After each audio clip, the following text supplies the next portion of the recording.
2025 m. rugsėjo 3. Pekinas, Kinija. Didžiulė prospektas uždarytas eismui. Tyla. Po to žingsnių garsas.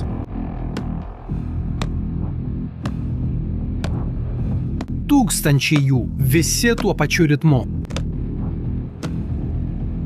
12 000 kareivių žygiuoja tobulai išsirikiavę Kinijos sostinės gatvėmis. Už jų milžiniškos raketos, sumontuotos ant karinių sunkvežimių, lėtai važiuoja pro šalį, kad visi galėtų jas gerai pamatyti. Ten aukštai, istorinėme balkone, 3 vyrai stebėjo visą tai. Xi Jinpingas, Kinijos lyderis, Vladimiras Putinas, Rusijos prezidentas ir Kim Chen-unas, Šiaurės Korėjos diktatorius, kartu petys į petį. Žinutė, kurią Kinija tą dieną siuntė pasauliui, buvo paprasta. Mes augome, mes apsiginklavome ir jei kas nors norės mums pasipriešinti, mes esame pasiruošę. Kitoje jūros pusėje maža sala taip pat stebėjo visą tai. 23 milijonai žmonių žiūrėjo į tuos raketas, tuos kareivius, tą jėgos demonstravimą. Praėjus 8 mėnesiams, 2026 gegužę, ši sala priėmė sprendimą, kuris smarkiai supykdė Kinijos vyriausybę. Padarė tai, kas labiausiai erzina Kiniją. Tačiau prieš papasakodamas, kas tai buvo, turi suprasti, kas yra ši sala.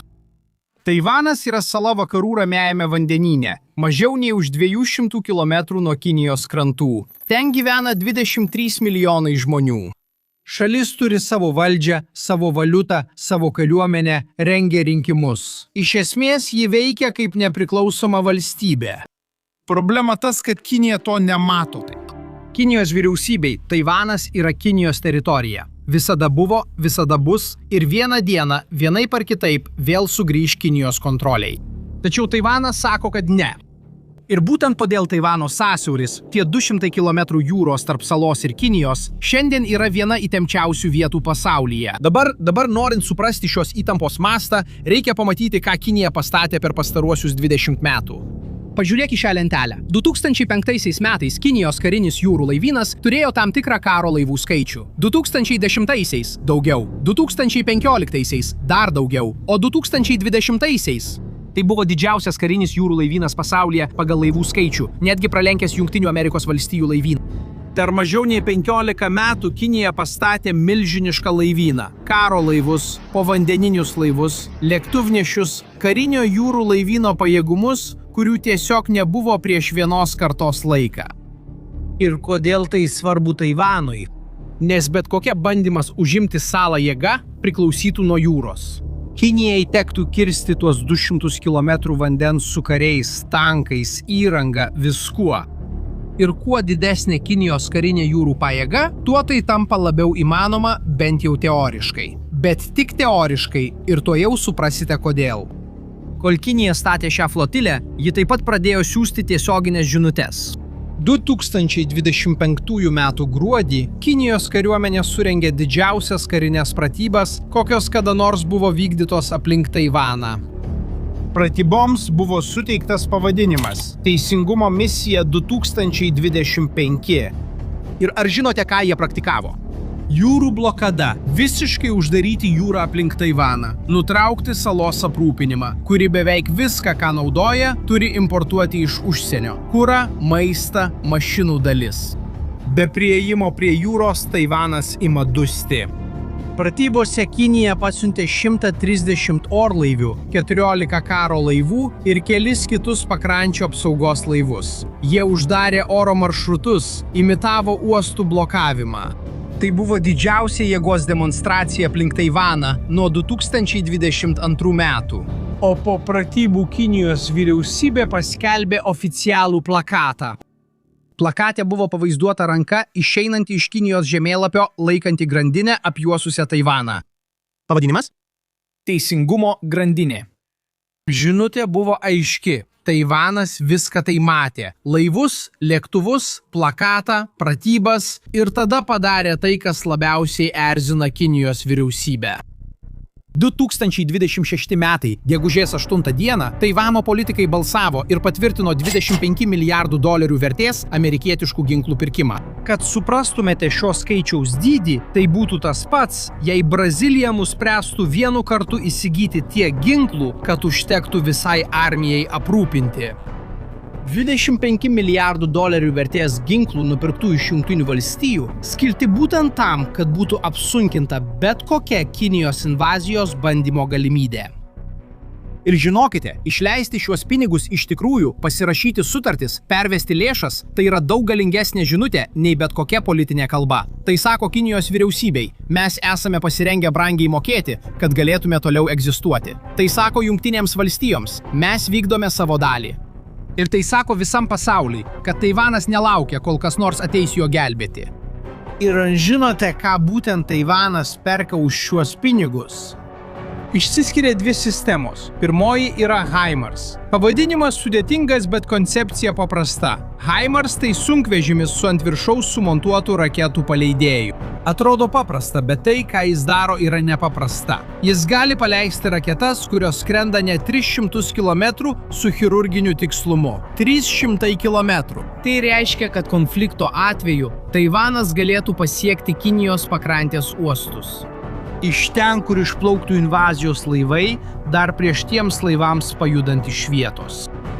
Pagalvok gerai, jei žinai, iš kur priešas pradės ir gali tiksliai atakuoti tą starto tašką, tu labai apsunkini jo planą dar pačioje pradžioje.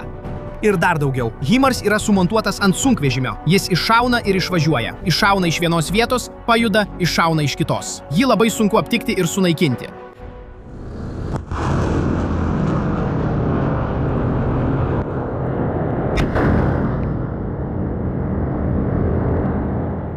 Taivanas perka daugiau nei 80 tokių sistemų. Taip jis turės daugiau nei 100 iš viso.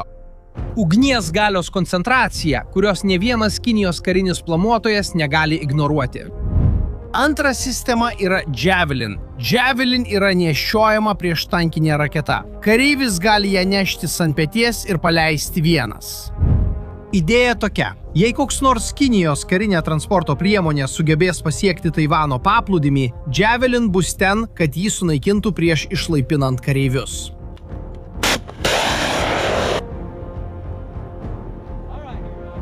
Tai yra nebrangus, efektyvus ginklas, kuris jau įrodė savo vertę kitame neseniai vykusiame kare. Ukrainoje Javelin raketos sunaikino 100 rusiškų tankų. Tai ginklas, kurį gali valdyti paprastas kareivis ir kuris sunaikina milijonus dolerių kainuojančias mašinas. Čia matematika pradeda veikti prieš Kiniją. Viena Javelin raketa kainuoja apie $175 000, o tankas, kurį jis sunaikina, kainuoja 2, 3, 4 milijonus. Padauginkite tai iš 100 transporto priemonių, bandančių kirsti ginamą paplūdimį, ir invazijos kaina išauga taip, kad ne vienas generolas to nepaisytų. Bet galbūt jūs galvojate, Kinija yra daug didesnė už Taivanę, turi milžinišką armiją, turi raketų, lėktuvų, laivų. Atrodo, tai reikia tik perplaukti jūrą, tiesa? Pagalvokite geriau. Įsiveržti į salą iš jūros. Tai viena iš sunkiausių ir pavojingiausių karinių operacijų, nesvarbu kokio dydžio yra puolanti kariuomenė. Paimkime istorinį pavyzdį, kurį visi žino. D-diena. 1944 metų birželis, Antrasis pasaulinis karas. Sąjungininkai kontroliavo dangų, turėjo didžiausią kada nors surinktą laivyną istorijoje ir tūkstančius apmokytų karių. Ir vis dėlto išsilaipinimo metu kareiviai turėjo išlipti iš laivų ir pėsčiomis kirsti paplūdimį, būdami atviri priešo ugniai. Tūkstančiai žuvo dar nepasiekę kranto. O Prancūzija turi lygų krantą, be jokių natūralių gynybų. Taivanas yra kitoks. Taivanas turi paplūdimių, taip, bet didžioji dalis salos pakrantės yra padengta uolomis ir nelygiu reljefu. Yra labai mažai vietų, kur fiziškai įmanoma išlaipinti karius iš jūros. Ir Taivano kariuomenė tiksliai žino, kur jos yra. Jos yra stipriai ginamos. Be to, perplauti daugiau nei 150 km atviro jūros su laivais pilnais karių ir įrangos yra didžiulis, matomas, lėtas ir pažeidžiamas taikinys. Turėdama HIMARS, Taivanas gali pataikyti į šiuos laivus gerokai anksčiau, nei jie pasieks krantą, o Javelin raketos lauks visko, kas vis dėlto sugebės pasiekti paplūdimį. Tai nereiškia, kad Kinija negalėtų bandyti. Tai reiškia, kad kaina būtų labai didelė, daug didesnė nei bet kuris generolas būtų pasirengęs priimti. Ir Kinija tai žino. Ji taip gerai tai žino, kad Kinijos kariuomenės mokymo laukuose yra fizinės Taivano HIMARS kopijos. Jos pastatytos tam, kad Kinijos pilotai ir dronai galėtų treniruotis, kaip surasti ir sunaikinti šiuos paleidėjus prieš jiems iššaunant. Tai tylus Kinijos pripažinimas, kad šios sistemos keičia žaidimo taisyklės. Tačiau yra dar viena, dar gilesnė priežastis, kodėl Kinija niekada negali tiesiog sunaikinti Taivano. Taivanas gamina daugiau nei 90% pažangiausių pasaulio elektroninių lustų. Šie lustai yra absoliučiai visur. Jūsų naudojamame telefone, jūsų šeimos automobilyje, lėktuvuose, ligoninėse, karinėse sistemose, visur. Jei Taivanas nustos gaminti šiuos lustus, tai pajus visas pasaulis, o Kinija būtų viena pirmųjų, kuri tai pajustų. Kaip matote, Kinija nori Taivano. Bet jai reikia, kad Taivanas veiktų.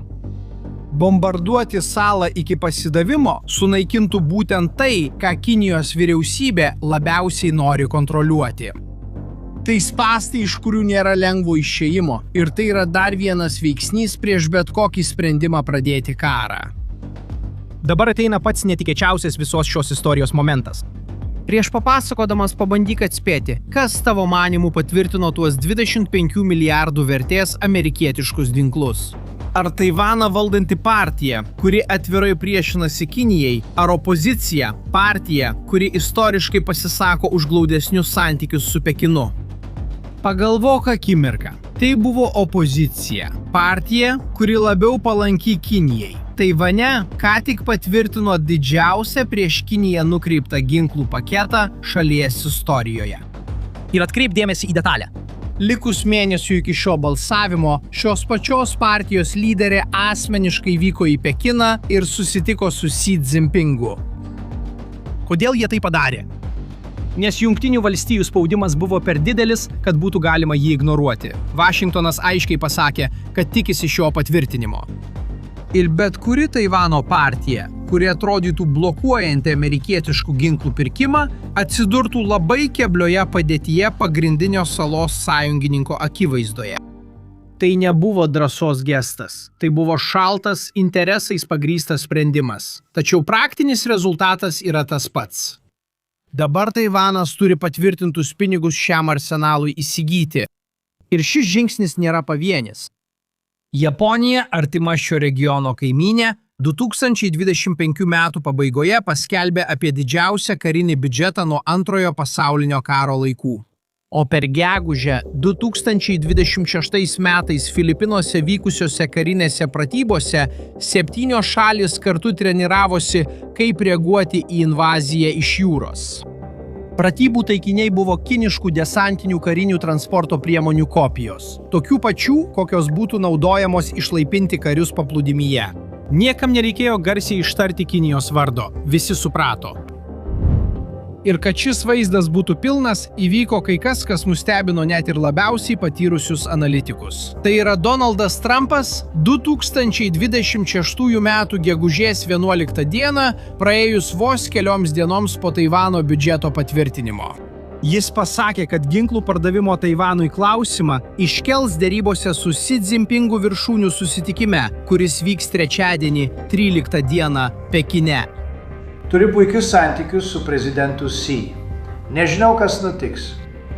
Joks Amerikos prezidentas to anksčiau nebuvo daręs. Nuo 1982 egzistuoja nerašytas susitarimas, kad Jungtinės valstijos nederasi su Kinija dėl to, ką parduoda Taivanui.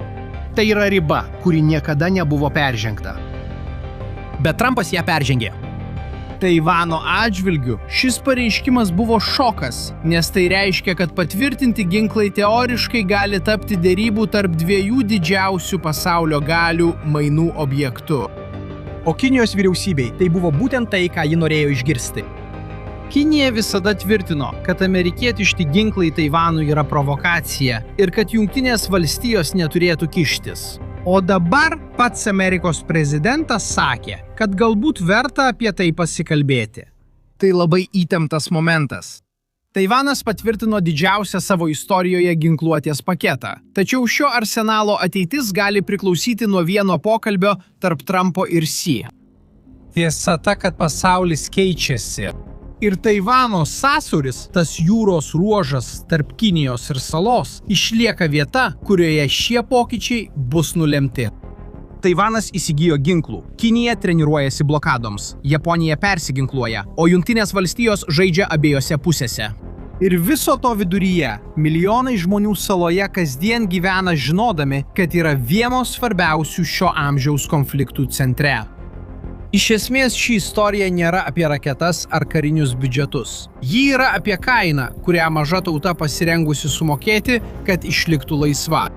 Ir apie klausimą, į kurį ne vienas pasaulio lyderis negali atsakyti užtikrintai, kiek ilgai ši pusiausvyra išliks. Tas paradas Pekine buvo įspūdingas, tačiau įspūdingas ir nenugalimas – tai labai skirtingi dalykai. Klausimas lieka toks, ar tai bus išspręsta derybų stalo ar mūšio lauke.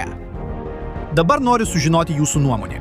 Ar manote, kad Kinija kada nors bandys jėga užimti Taivaną, ar vis dėlto pasirinks tęsti tylų spaudimą? Jei šis vaizdo įrašas padėjo jums suprasti, kas vyksta pasaulyje, pasidalykite juos su žmogumi, kuris taip pat nori suprasti. Ir jei dar neužsiprenumeravote kanalo, užsiprenumeruokite. Čia bus dar daug panašaus turinio. Iki kito karto.